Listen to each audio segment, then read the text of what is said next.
Starfield has its own lock-picking mechanic, which works a bit differently than in previous Bethesda games. But if you want to access some of the best loot in the game, you'll need to learn how to do it. To pick a lock, you'll need a digipick, which you can find randomly laying around on the enemies and chests you loot, or purchased at a vendor. When you encounter a lock, you'll see a set of rings in the center and some keys on the right with pins in them, which you'll need to rotate so that they slot into the missing spaces on the rings. The best way to start is by counting the slots in the rings, so for this lock, the outer ring has 5 slots. On the right, we see 4 keys, 2 with 2 pins, and 2 with 3 pins.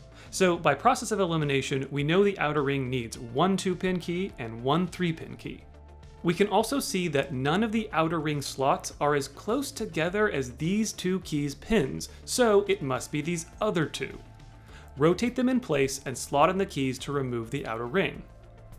Then use the remaining keys to unlock the inner ring. In this example, there's really only one place each key fits, so it won't be hard to rotate them in place and finish picking the lock. This was a fairly easy example, with more complicated locks giving you more keys than you actually need to pick the lock, so eliminating possibilities gets trickier.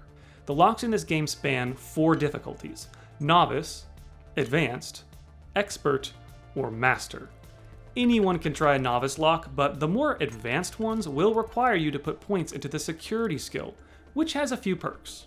For starters, it grants you the ability to earn 1 free auto attempt for each lock you successfully pick, up to a certain limit. Clicking the auto slot option will automatically rotate the key you have selected to a position that fits in the current ring. Once you get to rank 2 in security, a lock's ring will turn bright blue when the key you're using will fit in it. But beware, just because a key can fit doesn't mean it's part of the solution. But it's a helpful hint nonetheless, especially when used in combination with auto slot. Lastly, note that each unlocking attempt consumes 1 digipick from your inventory, and restarting a lock costs 1 more. The number next to the undo option is how many digipicks you have left. Each undo also consumes 1. Picking a lock can go sideways fast, so the best strategy is to take your time and plan ahead.